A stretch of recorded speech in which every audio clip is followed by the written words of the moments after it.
Vitamin ای ایک anti oxidant ہے، جس کا مطلب یہ ہے کہ ہمارے جسم کے اندر جتنی بھی میٹابولک ریئیکشنز ہوتی ہیں، جتنی بھی کیمیکل ریئیکشنز ہوتی ہیں، ہمارے خلیے جو افعال سر انجام دیتے ہیں، اس کے نتیجے میں بننے والے جو فاضل مادے ہوتے ہیں جن کو فری ریڈیکلز کہتے ہیں، یہ اینٹی آکسیڈنٹ یعنی وائٹامن ای ان کو کھا جاتا ہے، یا وائٹامن ای ان کو اٹھا کے کوڑے دان میں ڈال دیتا ہے، اور یوں یہ فاضل مادے ہمارے جسم کو نقصان نہیں پہنچا پاتے، کیونکہ یہ فاضل مادے اگر ٹھکانے نہ لگائے جائیں تو ان سے ہمارا جسم بیمار ہو جاتا ہے، ہمارے خلیوں کی صحت متاثر ہوتی ہے اور انسانی جسم ڈھلکنے لگتا ہے، بڑھاپے کی طرف جانے لگتا ہے۔ وٹامن ای ایک فیٹ سoluble یا فیٹ بیسڈ وٹامن ہے۔ یہ وٹامن ہماری باڈی میں موجود تمام سیلز کی یا خلیوں کی بیرونی دیوار، جس کو سیل میمبرین کہتے ہیں، اس کو طاقت بخشتا ہے۔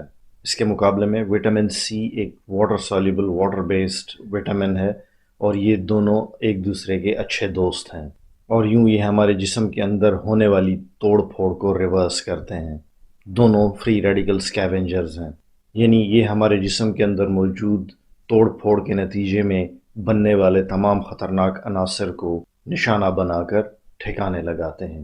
مثال کے طور پہ آپ نے اپنے لیے چپس بنائے، تیل کے اندر تل کے آپ نے کچھ غذائیں بنائیں، یہ ہمارے جسم میں فری ریڈیکلز بناتی ہیں، ایسے ری ایکٹیو آکسیجن سپیشیز بناتی ہیں جس پہ ریسرچ ہو چکی ہے کہ ہمارے جسم کو نقصان پہنچاتی ہیں، اور خاص کر جب انسان کی عمر بڑھ جاتی ہے تو ان چیزوں کا اور نقصان زیادہ ہونے لگتا ہے۔ تو ایسی غذائیں کھانے سے ہمارے جسم کے اندر جو فری ریڈیکلز یا کیمیکلز بنتے ہیں جو ہماری باڈی کو نقصان دیتے ہیں، وٹامن ای ایسے مادوں کو نیوٹرلائز کرتا ہے، یا وٹامن ای ایسے ہی خطرناک مادوں پہ جھاڑو پھیرتا ہے اور ان کے مضر اثرات سے ہمارے جسم کو بچاتا ہے، اور یوں وہ خلیاتی فضلہ یا کوڑا جو آپ کے جسم میں اکٹھا ہو کے آپ کو نقصان پہنچائے گا، اس کو یہ موپ کر کے ہمارے جسم سے نکال دیتے ہیں۔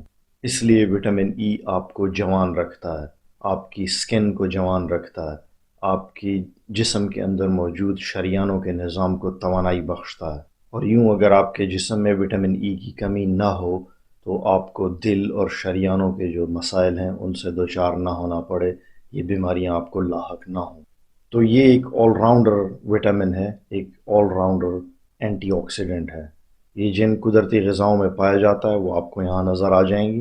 تو وٹامن ای کا کیپسول 200 ملی گرام اور 400 ملی گرام کی اسٹرینتھ میں دستیاب ہے۔ ایویون کے نام سے کافی لوگ اس سے واقف بھی ہوں گے۔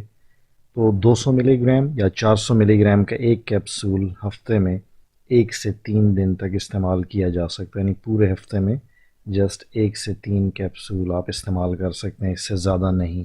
روزانہ کی میگزیمم ڈوز 1 کیپسول ہے، آپ ایک دن میں 1 سے زیادہ کیپسول نہیں لے سکتے۔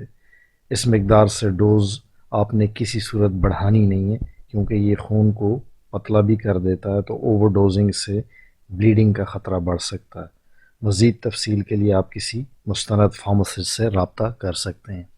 خاص کر وہ خواتین و حضرات جن کی عمر 40 کو ٹچ کر چکی ہے، میری نظر میں یہ ان کے لیے ایک ڈیلی ایسینشل ہے، روزمرہ کی ضرورت ہے۔ ایسے مرد حضرات جو کہ عمر بڑھنے کے ساتھ جن میں ٹیسٹوسٹیرون یعنی مردانہ ہارمون کی کمی واقع ہو جاتی ہے، یہ وٹامن ان کے لیے روزمرہ کی ضرورت ہے، اور یوں یہ وٹامن مردانہ کمزوری کو روکنے میں اہم کردار ادا کرتا ہے۔ اور ایک اور ایڈیشنل بات آپ کو یہاں پہ بتاؤں کہ وہ مرد جن کو ٹیسٹوسٹیرون کی کمی ہو جائے، خاص کر 40 سال کے بعد ٹیسٹوسٹیرون میں تیزی سے کمی واقع ہونے لگتی ہے، تو ریسرچ یہ بتاتی ہے کہ وہ مرد حضرات جن میں ٹیسٹوسٹیرون کی کمی ہونے لگے ان کو دل کے امراض کا اندیشہ بھی بڑھ جاتا ہے۔ اکثر ان مرد حضرات میں دل کے امراض زیادہ ہوتے ہیں جن میں ٹیسٹوسٹیرون کی کمی ہوتی ہے، تو ایسے لوگوں کے لیے، ایسے مرد حضرات کے لیے بھی وٹامن ای بہت ضروری ہے۔ اس وائٹامن کے استعمال سے مردوں عورتوں دونوں میں اعصابی کمزوری کا ازالہ ہو جاتا ہے، اور وہ کلیئرلی فیل کرتے ہیں کہ وہ اب بہتر محسوس کر رہے ہیں۔ عورتوں میں وٹامن ای کا مسلسل استعمال ان کو ماہواری سے ریلیٹڈ مسائل سے بچاتا ہے، اور خصوصاً وہ خواتین جو اپنی ماہواری کے رک جانے کی وجہ سے کئی جسمانی اور تکالیف کا شکار رہتی ہیں، ان کے لیے بھی یہ وٹامن استعمال کرنا بہت ضروری ہے، کیونکہ یہ ایسٹروجن نامی ہارمون کو ریگولیٹ کرتا ہے، اور یوں عورتوں میں جلد بڑھاپا نہیں آ پاتا۔ وہ عورتیں جن کو مینوپاز یا ماہواری کے رک جانے کی جو عموماً 40 یا 45 سال کی عمر میں اکثر خواتین میں شروع ہو جاتا ہے یہ عمل. اس کی وجہ سے جو باڈی میں تبدیلیاں رونما ہوتی ہیں، عموماً ہاٹ فلیشز وغیرہ آتے ہیں، یہ اس میں بھی بہت زیادہ مفید ہے، اور ایسی خواتین کو وٹامن ای ضرور لینا چاہیے. وٹامن ای آپ کے جگر کو فائبروسس سے بچاتا ہے، یعنی یہ لانگ ٹرم میں لیور کینسر سے بچاتا ہے، لیور سیروسز. اس کے علاوہ یہ آپ کی آنکھوں کی بینائی کو محفوظ کرتا ہے. And these are research based proven medical facts. تو یہ تھا آج کا مختصر ٹاپک. ملتے ہیں کسی اور اہم ویڈیو کے ساتھ. اللہ حافظ و ناصر.